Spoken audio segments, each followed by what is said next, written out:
Hi friends, ఈరోజు మా curry ఏంటంటే బొబ్బరి చిక్కుడుకాయలు. వీటిని పొడవు బీన్స్ అని కూడా అంటారు. ఈ కర్రీ అయితే టమాటా వేసుకొని ఫ్రై చేసుకుంటే చాలా బాగుంటుంది.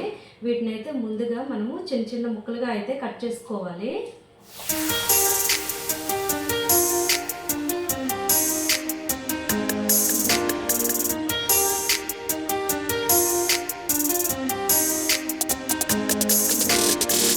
ఇలా కట్ చేసుకున్న ఈ ముక్కలనేమో ఒక బౌల్లోకి అయితే తీసుకుందాము.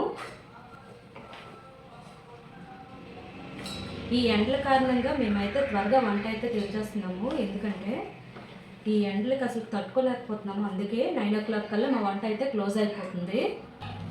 బీన్స్ కట్ చేసుకున్న తర్వాత ఒక 3 లేదా 2 ఆనియన్స్ని కూడా కట్ చేసుకొని పెట్టుకుందాము.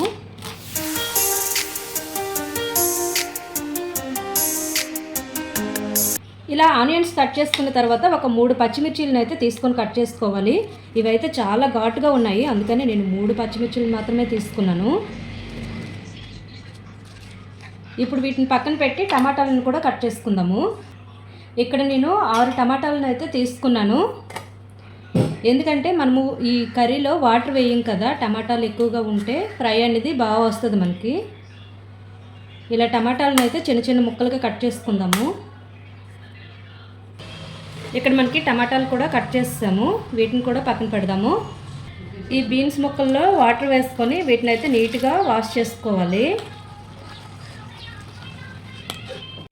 ఇప్పుడు స్టవ్ పైన ఒక కళాయి పెట్టి స్టవ్ని అయితే వెలిగిద్దాము. ఈ కళాయి హీట్ ఎక్కిన తర్వాత 3 టేబుల్ స్పూన్ల దాకా ఆయిల్ అయితే వేసుకుందాము. ఈ ఆయిల్ హీట్ ఎక్కిన తర్వాత పోపులు అయితే వేసుకుందాము. ఇప్పుడు ఇందులో ముందుగా కట్ చేసి పెట్టుకున్న ఆనియన్స్ని అయితే వేసుకుందాము. ఈ ఆనియన్స్ అనేవి మనకి కలర్ మారినంత వరకు కూడా వేయించాలి. మనకి ఇక్కడ ఆనియన్స్ అయితే కలర్ మారాయి కదా, ఇప్పుడు ఒక 1/2 టేబుల్ స్పూన్ దాకా అల్లం వెల్లుల్లి పేస్ట్ని అయితే వేసుకుందాము. అలానే టేస్ట్కి తగినంత సాల్ట్ని కూడా వేసుకుందాము. ఒక చిటికెడు పసుపుని కూడా వేసుకొని ఒకసారి కలుపుకుందాము. ఈ అల్లం వెల్లుల్లి పేస్ట్ అనేది పచ్చివాసన పోయినంత వరకు కూడా వేయించాలి. ఇప్పుడు ఒక 3 రెమ్మల కరివేపాకుని అయితే వేసుకుందాము. ఇక్కడ మనకి పోపు అయితే వేగింది కదా, ఇప్పుడు ఇందులో ముందుగా కట్ చేసి పెట్టుకున్న టమాటాలను వేసుకుందాము.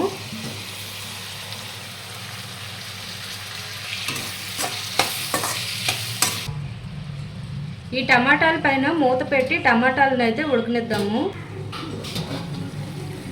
ఇక్కడ మనకి టమాటాలు అయితే ఉడికాయి కదా, ఇప్పుడు ఇందులో టేస్ట్కి తగినంత కారం అయితే వేసుకుందాము.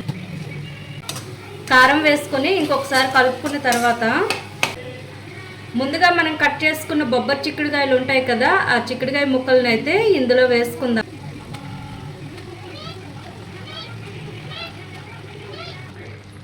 ఇలా ఈ ముక్కలన్నీ వేసుకున్న తర్వాత ఈ పోపు అంతా కూడా ఈ ముక్కలకు పట్టేటట్లు బాగా కలుపుకొని దీనిపైన మూత పెట్టి బాగా వేగనివ్వాలి. అప్పుడే మనకి కూర అనేది చాలా టేస్ట్గా ఉంటుంది.